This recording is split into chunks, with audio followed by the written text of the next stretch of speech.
تو میں نے عرض کیا کہ یہاں کھانے پینے کی ضرورت میں آزمائش آئی ہے کہ ہم آزما کے دیکھتے ہیں.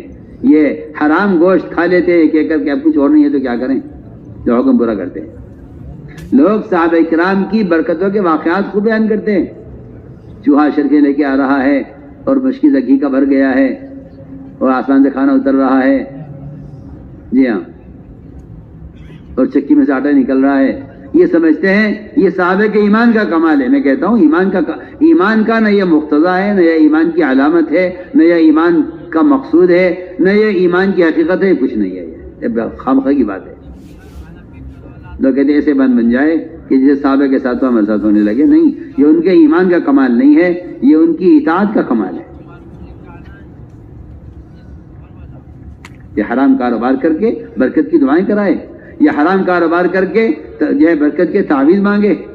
جی آج کل بیچارے لوگوں کو وظائف سے، لوگوں کو فرائض سے زیادہ وظائف کا یقین ہے. اگر کہہ دو نماز پڑھ لو فجر کی تو نہیں ہمت، اور اگر اس سے کہا کہ تم نے یہ وظیفہ رات کو پڑھ لیا 1 بجے کھڑے ہو کر 1 گھنٹہ تو تمہارا کاروبار چل جائے گا، یہ کر لے گا اس کام کو. میں حیران ہوں اس بات سے کہ جو بے برکتی فرائض کے ضائع کرنے سے آتی ہے وہ وظائف کے پڑھنے سے کیسے آ جائے، کہ کیسے ختم ہو جائے گی. سوچیے آپ، جو قرضے فرائض کے ضائع کرنے سے، جو قرضے سودی کاروبار سے مسلط کیے گئے اللہ کی طرف سے آپ پر، آپ ان قرضوں کو وظائف سے اور تعویذات سے ان قرضوں کو ہٹا لیں گے؟ ایسا نہیں ہو سکتا. جو حالات فرائض کے ضائع کرنے سے آتے ہیں وہ وظائف کے پڑھنے سے درست نہیں ہوتے. جی ہاں، ورنہ ایک آدمی کے لیے صبح کی نماز کا فریضہ ادا کرنا تو مشکل ہے. رات کو اگر کوئی عامل یہ کہہ دے کہ آپ یہ عمل کر لیجئے رات میں تو اسے کر لے گا. سوچیے آپ، جس کا مطلب یہ ہے کہ آپ کا یقین فرائض سے بڑھ کر وظائف پر ہے. تو میں نے عزیز دوستوں، میں نے عرض کیا کہ یہ ایک امتحان ہوا کہ اچانک گوشت حرام کر دیا گیا گدھے کا. ہم دیکھنا چاہتے ہیں آگے چلیے. مسلمانوں کی اجتماعیت اس پر تھی کہ جس چیز کا محمد صلی اللہ علیہ وسلم فیصلہ کر دیں سارے صحابہ اجتماعی طور پر اس فیصلے پر جم جایا کرتے تھے کہ نبی کا فیصلہ ہے، ہمارا فیصلہ ہے. یہ بھی اسی صحابہ کا امتحان ہوا ہے کہ دیکھیں کون نبی کی اطاعت پر ہے اور کس کی رائے اپنی رائے ہے. چنانچہ میں ایک واقعہ عرض کرتا ہوں. 2 آدمی حضور اکرم صلی اللہ علیہ وسلم حاضر ہوئے اور دونوں نے آپ صلی اللہ علیہ وسلم کے سامنے اپنا ایک جھگڑا رکھا کہ جی ہمارے درمیان اختلاف ہے، آپ فیصلہ کیجیے. آپ صلی اللہ علیہ وسلم نے دونوں کی بات سن کر ایک کے حق میں فیصلہ کر دیا. دوسرے نے کہا باہر نکل کر اپنے ساتھی سے کہ بھئی فیصلہ تمہارے حق میں ہو گیا ہے مگر مجھے یہ فیصلہ منظور نہیں ہے، اس پر دوبارہ بات ہونی چاہیے. ہم تو دوبارہ اپیل کریں گے، دوبارہ مشورہ کریں گے. ہمیں تو ہمارے حق میں جو فیصلہ نہیں ہوا ہے لہٰذا ہمیں آپ کا فیصلہ منظور نہیں ہے. گئے وہ صدیق رضی اللہ کے پاس جا کے ان سے کہا کہ ابو بکر، ہمارا آپس کا جھگڑا تھا، آپ صلی اللہ علیہ وسلم نے میرے حق میں فیصلہ کر دیا، میرا ساتھی کہتا ہے کہ مجھے فیصلہ منظور نہیں ہے، ذرا آپ دوبارہ ہماری بات کرا دیجیے. اور اسی جگہ سمجھایا کہ نہیں دیکھو مناسب بات نہیں ہے، ہمیں اللہ کے رسول کی اطاعت کرنی چاہیے، جو فیصلہ ہو گیا اس کو مان لیجیے، جائیے. وہاں سے نکلے تو شامت بیچارے کی آنی تھی. وہاں سے نکلے تو کہہ رہے کہ چلو حضرت عمر کے پاس چلتے ہیں، وہ بہت مضبوط آدمی ہیں، ہماری بات قوت سے رکھیں گے. وہاں پہنچے حضرت عمر کے پاس، جا کے ان سے کہا کہ عمر، ہمارا آپس میں ایک مسئلہ تھا، اللہ کے رسول صلی اللہ علیہ وسلم نے میرے حق میں فیصلہ کر دیا ہے، میرا یہ ساتھی جو ہے یہ مانتا نہیں ہے، میرے پیچھے لگا ہوا ہے کہ اس کو دوبارہ پیش کرنے چاہیے، اس مسئلے کو، مقدمے کو، اور فیصلہ بدلنا چاہیے. حضرت نے پوچھا اس آدمی سے کیوں بھائی بتاؤ بات یہی ہے؟ اس نے کہا جی بات یہی ہے کہ مجھے نبی کا فیصلہ مجھے منظور نہیں ہے. بیٹھو میں بھی آتا ہوں. اندر گئے اپنے گھر میں، تلوار نکال کر لائے ستی ہوئی، اس آدمی کو قتل کر دیا. اس آدمی کو قتل کر دیا عمر نے، صاف پوچھا نہیں اسے کچھ، بس معلوم ہو گیا کہ اس نے نبی کے فیصلے کا انکار کیا ہے، تلوار لائے اسے لا کے قتل کر دیا. اور یہ کہ صاف کہہ دیا انہوں نے کہ جس سے نبی کا فیصلہ منظور نہیں، ہمیں اس کی حیات منظور نہیں ہے. جاؤ تو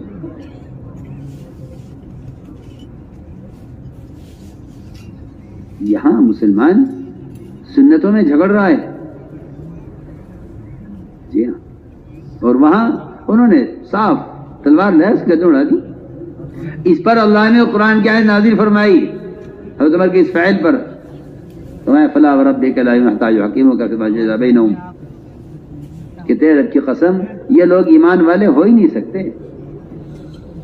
جب تک نبی کے فیصلے کے بعد اپنے دل کی رائے کو یہ ختم نہ کر دیں. یہ مومن نہیں ہو سکتے. اگر نبی کے فیصلے کے بعد ان کے دل میں ان کی رائے باقی ہے تو صاف فرمایا کہ یہ مومن نہیں ہو سکتے، تیرے رب کی قسم مومن نہیں ہے. یہاں مسلمان خبر نہیں، یہودوں کی، نصارہ کی، مسلم غیر مسلموں کی، کفار کی، سارے باطل قوموں کے طریقوں پر ان کی رائے پر چل رہا ہے. جی ہاں، اور اس کو ایک دھوکہ ہے، اور اس کو ایک ذہنی خیال ہے اس کا کہ محمد صلی اللہ علیہ وسلم کا امتی ہوں، اور یہ چل رہا ہے ہر ایک کے اشارے پر. آپ دیکھیے، پڑھیے روایت. تو میں نے عرض کیا کہ یہ امتحان تھا سخت، کہ ہم دیکھنا چاہتے ہیں کہ آپ نبی کی بات کون مانتا ہے کون نہیں مانتا. بلکہ جب قریش نے حضور اکرم صلی اللہ علیہ وسلم کی یہ سعد عہد شکنی کی، اور جو معاہدہ ہوا تھا آپ کے قریش کے درمیان، قریش نے اس کو توڑ دیا. اب قریش نے عہد توڑ کر فکر ہوا کہ اب تو ہم پر حملہ ہو سکتا ہے، اور ہم نے عہد توڑا ہے. تو قریش نے حضرت ابو سفیان حضور ایمانی لائے تھے، ان کو قریش نے اپنا متکلم بنا کر بھیجا. میں آپ سے کہنا چاہتا ہوں کہ مسلمانوں کی اجتماعیت کیسی تھی کہ کہیں سے دشمن کو داخل ہونے کا کوئی راستہ نہیں ملتا تھا. وحدت کلمہ سب کی ایک بات وہ ایسی اٹل تھی کہ کسی کو موقع نہیں ملتا تھا. چنانچہ ابو سفیان آئے مجھے بڑا، اور آ کر ملاقات کی ابو بکر صدیق رضی اللہ عنہ سے، اور کہا کہ ابو بکر آپ ذرا بات کر لیں آپ محمد صلی اللہ علیہ وسلم سے، اور کہیں کہ وہ سورہ کی مدت میں توسیع کر دیں. ابو بکر فرمایا کہ نہیں، تم نے سورہ توڑی ہے، اب تم اس کو بھگتو، ہم اس بارے میں کوئی بات نہیں کریں گے، اور نبی کا جو فیصلہ ہمارا فیصلہ ہے. سنیے آپ، نبی کا فیصلہ ہمارا فیصلہ ہے. وہاں سے نکلے، حضرت عمر کے پاس گئے.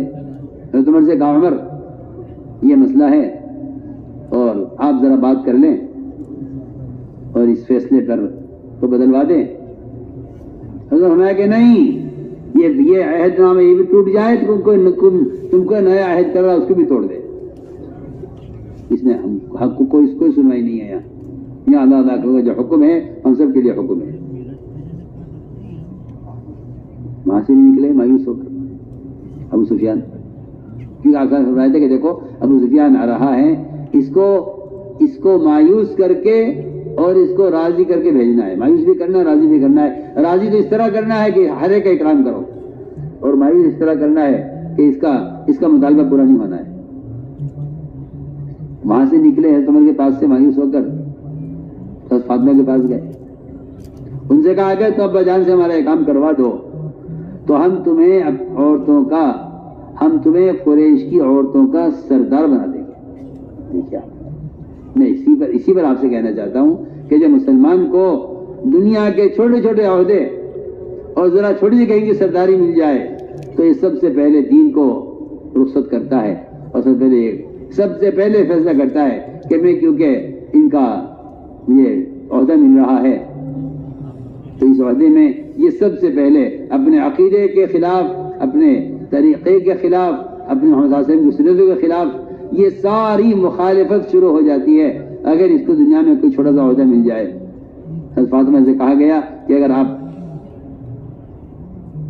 ہماری بات کرا دیں تو ہم آپ کو مکی قریش کے عہدوں کا صدر بنا لیں گے۔ بات کہا کہ نہیں، جو فیصلہ نبی کا ہے وہ فیصلہ ہمارا ہے۔ وہاں سے نکلے، خیال آیا ارے میں عمر کی، ابو بکر کی اور حضرت فاطمہ رضی اللہ عنہا اجمعین ان سب کی خوشامد کر رہا ہوں، مجھے جانا چاہیے اپنی بیٹی کے پاس۔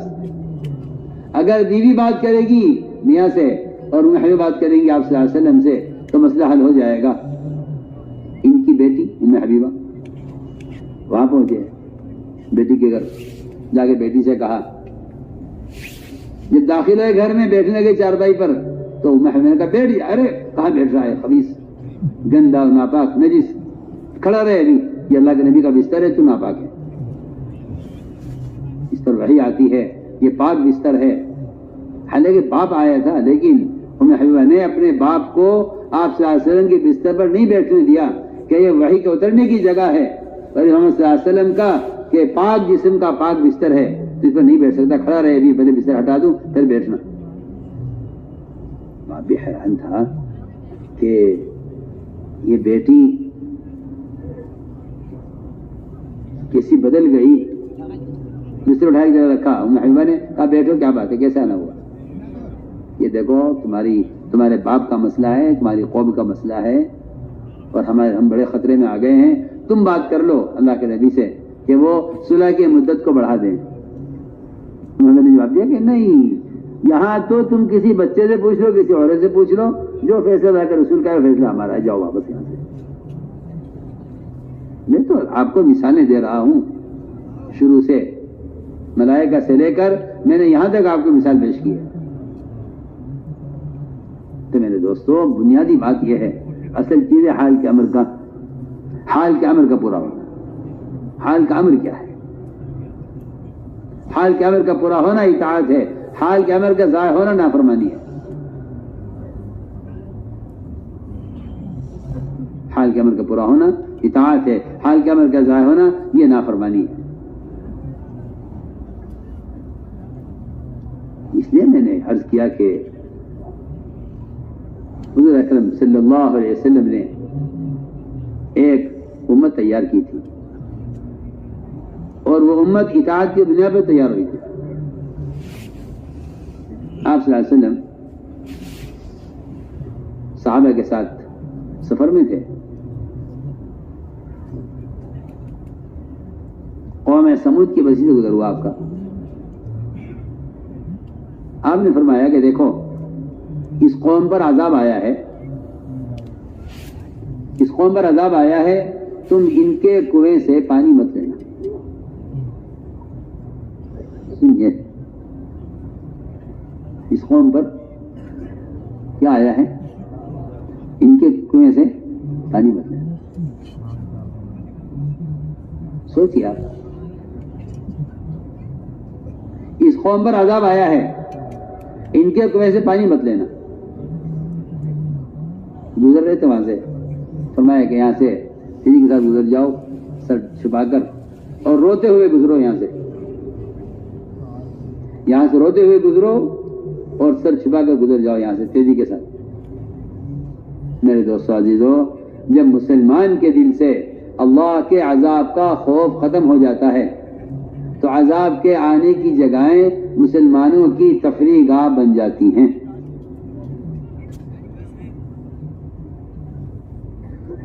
عذاب کی جگہیں مسلمانوں کی تفریح گاہ بن جاتی ہیں، عذاب کا خوف ختم ہو جاتا ہے۔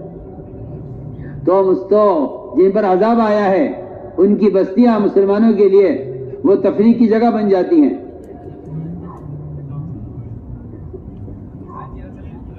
کسی نے مولانا صاحب سے کہا، تو میری بات کو دھیان سے سننا، کہ حضرت لال قلعہ دیکھا آپ نے؟ دلی کا لال قلعہ دیکھا آپ نے کہ نہیں؟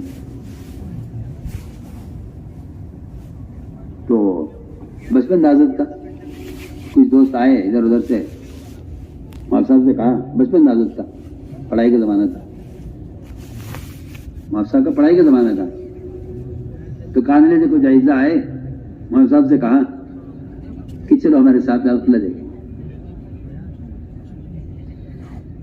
اللہ اکبر. حضرت نے فرمایا اس بچپن میں کہ اللہ کے عذاب سے اجڑے ہوئے قلعوں کو دیکھ کر تم کیسے ہمت کر لو گے اس کو دیکھنے کی. جی ہاں, ہمت کیسے ہوگی تمہاری؟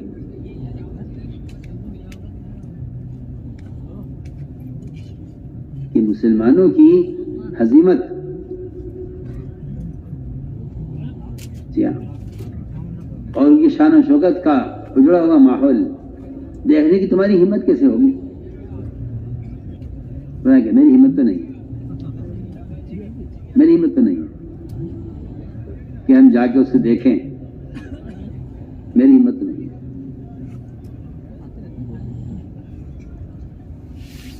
تو میں عرض کر رہا تھا کہ لوگوں نے ایسی جگہوں کو تفریح گاہ بنا لیا ہے اور وہ وہاں ہنستے ہیں, بولتے ہیں, کھاتے ہیں, پیتے ہیں اور دیکھتے ہیں کہ دیکھو یہ ہے قوم عاد و سمود کی بستیاں, چلو دیکھ کے آتے ہیں. کیونکہ جو آدمی قرآن کے الفاظ سے عبرت نہیں لے گا وہ ان کے عملی نقشوں سے بھی عبرت نہیں لے گا. کیونکہ قوم عاد و سمود کی اجڑی بستیاں وہ قرآن کی آیتوں کی عملی تفسیر ہیں, ان کی عملی تفسیر ہیں. جو قرآن سے عبرت نہیں لے رہا ہے عذاب کی وعیدوں کی, وہ آنے والے عذاب کے آثار سے عبرت کیسے لے لے گا؟ سوچیے ہمیں کیا کہہ رہا ہوں. چنانچہ آپ صلی اللہ علیہ وسلم جو وہاں سے گزرنے لگے, ہمارے صحابہ سے سر چھپا لو اور یہاں سے گزر جاؤ اور ان کے کنویں سے پانی مت لینا. کیا بات ہے, خوف عذاب آیا ہے, ان کے کنویں کا پانی استعمال نہیں کرنا. صحابہ نے کیا اللہ, ہم نے پانی تو نہیں لیا یہاں سے, لیکن تھوڑا سا پانی لے کے اس کنویں سے آٹا گوندا ہے. فرمایا یہ آٹا اونٹوں کو کھلا دو, تم استعمال نہ کرنا. یہ آٹا اونٹوں کو کھلا دو, تم استعمال نہ کرنا. کیا وجہ ہے,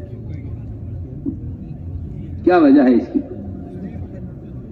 میں عرض کرتا ہوں.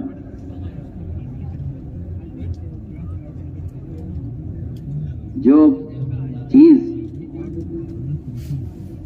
گناہ کے لیے استعمال ہوتی ہے اس چیز کے اندر گناہوں کے اثرات اس طرح پیوست ہو جاتے ہیں. میں اس کی آپ کو ایک مثال دیتا ہوں, اللہ کرے سمجھ میں آ جائے. ابھی آپ سے چند سال پہلے کرونا گزرا ہے. جی ہاں, یہاں تک حالات ہو گئے تھے کہ اگر کسی نے یہاں ہاتھ لگایا تو آپ نے ہاتھ نہ لگائیں, اگر کسی نے یہ گلاس پانی پیا تو آپ اس نے نہ پیے, اور اگر کوئی اس بستر پہ لیٹا تو آپ نے لیٹی ہے. جی ہاں, بیماری, اتنی بیماری اتنی متعدی ہو گئی. جی ہاں, یہ جسمانی بیماری کا حال ہے.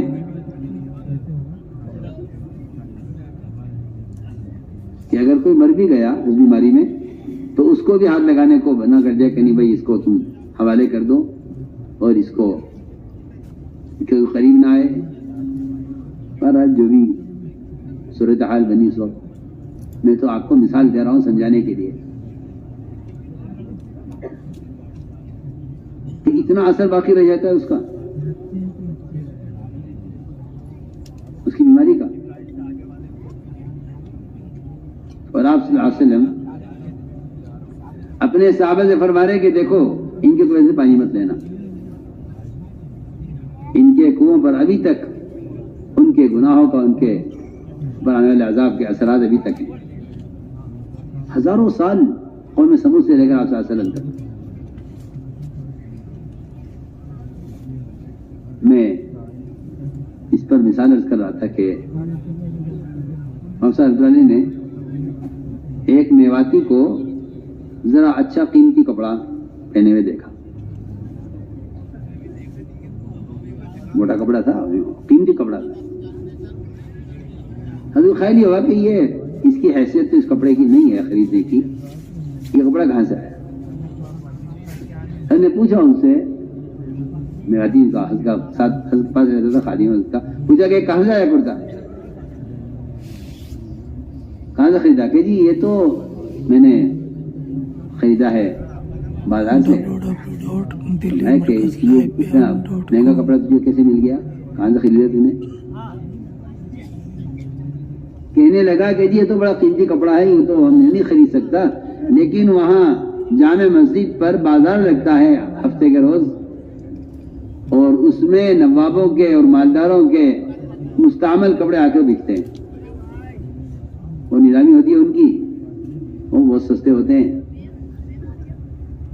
اگر ہم اس کو خرید کر بنائیں تو بہت مہنگا کپڑا ہے، اور ان کی جو مستعمل ہے ان سے زائد ہے، اور وہ بہت تھوڑے داموں میں بھیج دیتے ہیں اور بہت سستے ہی مل جاتے ہیں.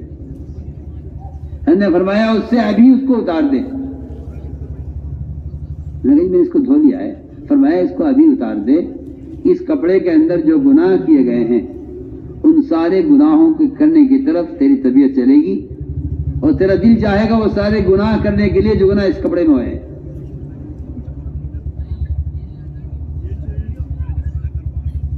اس کا اثر، اور دوسری بات یہ ہے کہ تیری عبادت پر، ذکر پر، تلاوت پر اس کپڑے کا اثر پڑے گا.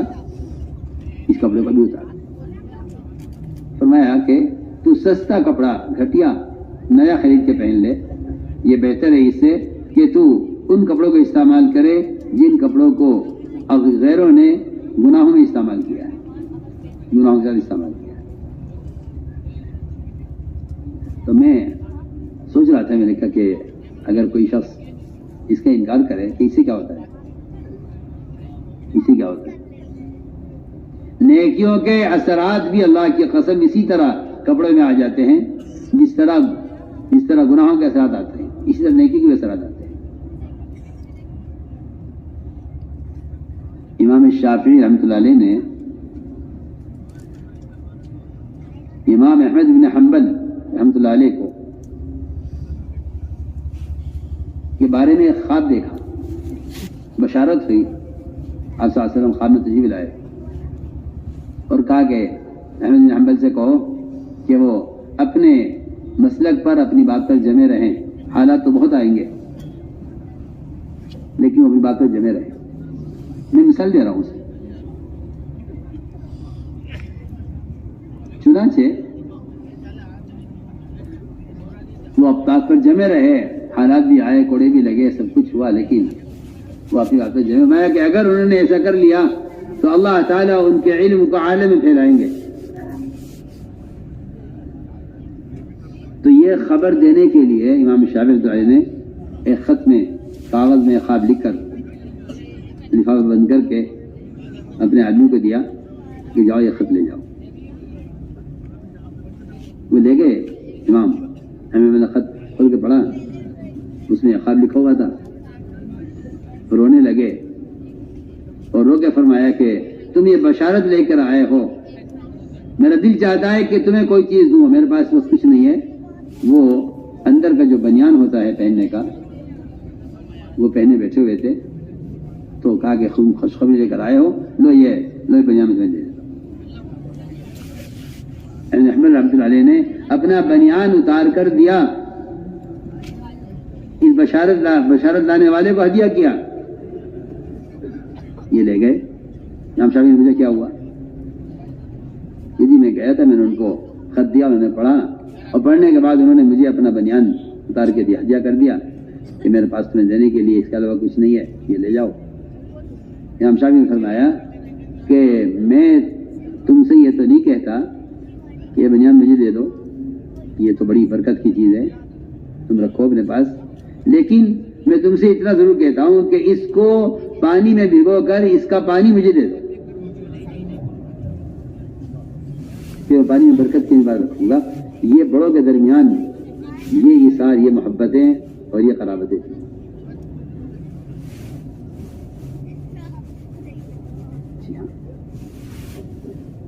میں عرض کرتا ہوں